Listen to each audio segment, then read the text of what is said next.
having a life scholarship and being able to afford to go to college made me feel inspired to go. When I got a life scholarship, it was such a relief. I knew that I wanted to have an impact. Having a life scholarship through the SC Education Lottery was huge. It gave me the opportunity to make that impact right here at home.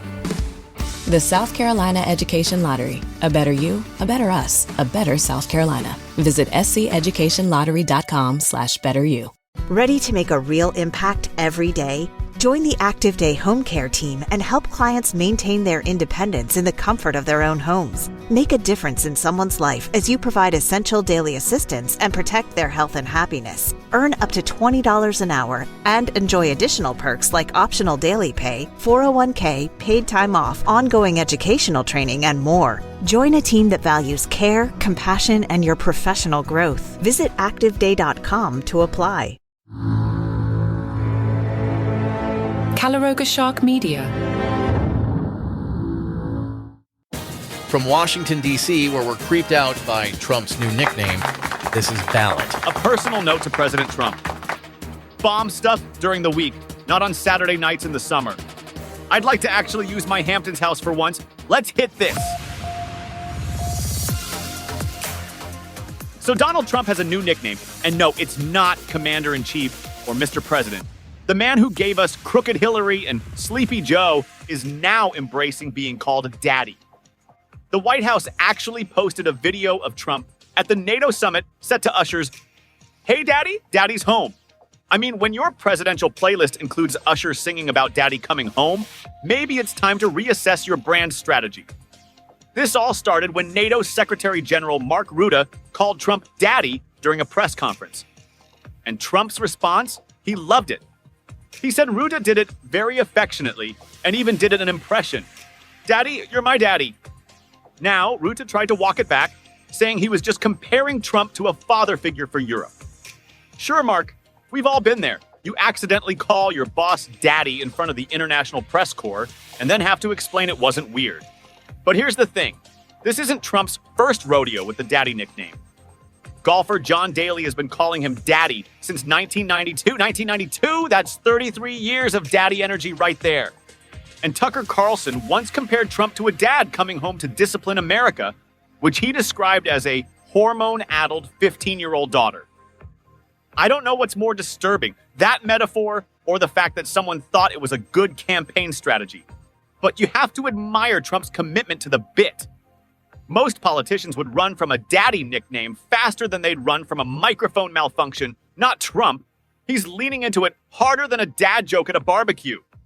So New York just picked their Democratic mayoral nominee, and Donald Trump is having what you might call a measured presidential response. Trump called Zohran Mamdani a 100% communist lunatic and said he looks terrible and has a grating voice. You know you've made it in politics when the President of the United States is critiquing your vocal cords on social media. That's like getting a Yelp review from Gordon Ramsay about your appearance. But here's what's fascinating. Mamdani's actual response was basically, "Hey Trump, maybe Google my policies before you call me a communist." Which is very polite for someone who just got called a lunatic by the leader of the free world. Mamdani wants to create city-owned grocery stores to make New York more affordable. And honestly, if you've ever bought a banana in Manhattan for $7, a city-owned grocery store doesn't sound communist. It sounds like basic survival. Trump wrote that Democrats have crossed the line with this pick. The line! As if there's some invisible boundary in American politics that says, you can have your radical lefties, but not too radical. Where is this line? Is it marked? Does it move? But my favorite part is that Mamdani said he'd be willing to work with Trump on lowering prices. That's like offering to help the guy who just called you a communist lunatic with his homework. Hey, I know you think I'm crazy, but want to team up on inflation? And Trump's criticism that Mamdani is not very smart, this from a man who once suggested we nuke hurricanes. That's like getting called unqualified by someone who lists very stable genius on their own resume. What happens when one of the most powerful men in music is accused of some of the most serious crimes imaginable? Check out the new podcast, Diddy, Did He Do It? Following the federal sex crimes trial of Sean Diddy Combs, coming to you straight from New York City. Every day, I'll take you inside the courtroom where prosecutors say Combs ran a criminal enterprise of sex trafficking, coercion, and abuse, using his fame, fortune, and influence to silence victims and control lives. We'll cover the big stories and the small moments that can shift the verdict.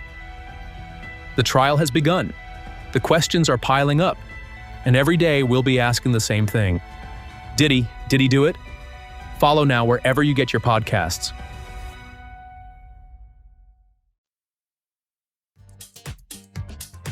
So, Iran's Supreme Leader Ayatollah Ali Khamenei finally emerged from his bunker to give us his take on recent events. And his message was basically, we totally won that fight.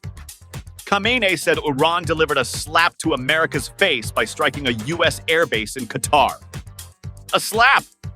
That's the most polite way to describe an international missile attack I've ever heard. What's next? Describing nuclear warfare as giving someone a stern talking to? But here's the thing. Trump said the attack on Iran's nuclear facilities completely and fully obliterated their nuclear program. Meanwhile, Khamenei says the U.S. that could not achieve anything significant. So either someone's lying, or we have very different definitions of obliteration. The UN nuclear watchdog said the damage to Iran's facilities is very, very, very considerable. That's 3 varies. In diplomatic speak, 3 varies means, yeah, it's pretty messed up. The guy literally said he assumes the centrifuges aren't working anymore, which is like assuming your car won't start after it's been hit by a meteor. Khamenei also claimed the US only got involved to save Israel from being utterly destroyed. Right? Because nothing says saving your ally like letting them fight for 12 days first and then stepping in. That's like being the friend who shows up to help you move after you've already loaded the truck. The Supreme Leader appeared more tired than usual and was speaking in a hoarse voice. Gee, I wonder why. Maybe it's because he's been hiding in a bunker for nearly 2 weeks. Nothing ages you quite like dodging international airstrikes. Iran's parliament is now fast-tracking a proposal to stop cooperating with nuclear inspectors. That's like failing a test and then refusing to let the teacher grade it. You can't give me an F if you can't see my paper. But my favorite detail is that Iran warned the U.S. in advance about their retaliatory attack. That's the most considerate act of war I've ever heard of. Hey, just a heads up. We're going to slap your face tomorrow around 3:30. Hope that works for everyone's schedule. Portions of today's program were made with the help of AI.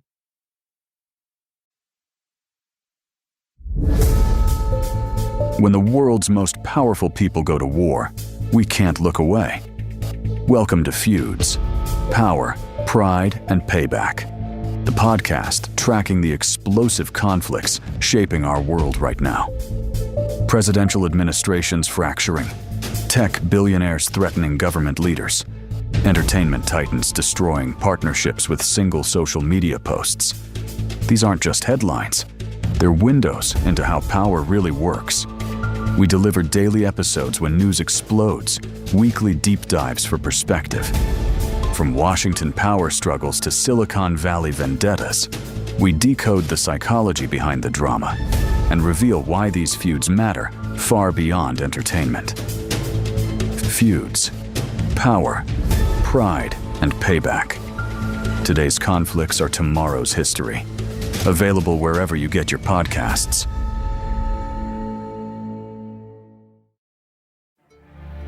My name is Marcus Cole.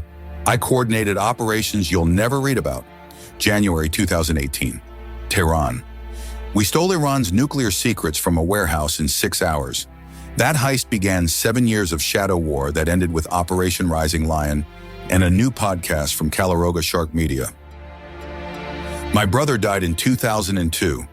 I've been carrying his dog tags and calculating impossible decisions ever since, trading lives like variables in an equation. Every operation saves some people by destroying others. I keep a private file of everyone who died because of missions I planned. Their names, their families, their dreams I helped destroy. This is the story of how we prevented nuclear war and what it cost us to become the monsters who saved the world. Operation Rising Lion, the new podcast from Calaroga Shark Media. Available wherever you get your podcasts.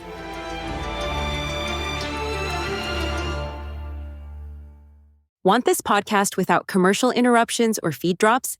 Calaroga Plus is just $5 a month, and you'll get this show ad-free. Plus, we've just added the full first seasons of Eastwood Reloaded and Crown and Controversy, so you can binge listen our new series without a single interruption. Calaroga Plus gives you palace intrigue, 5 good news stories, daily comedy news, 5 daily trivia questions, and all the other shows on the Calaroga Shark Media Network, totally ad-free. For just $5 a month, it's the best deal going. Apple Podcast users can even get a 30-day free trial by clicking the banner that says uninterrupted listening. If you're on any other app, head to calaroga.com/plus. Link in the show notes. Don't wait. Get your uninterrupted content now. Apple Podcast users click that banner that says uninterrupted listening. If you're on any other app, head to calaroga.com/plus. Link in the show notes.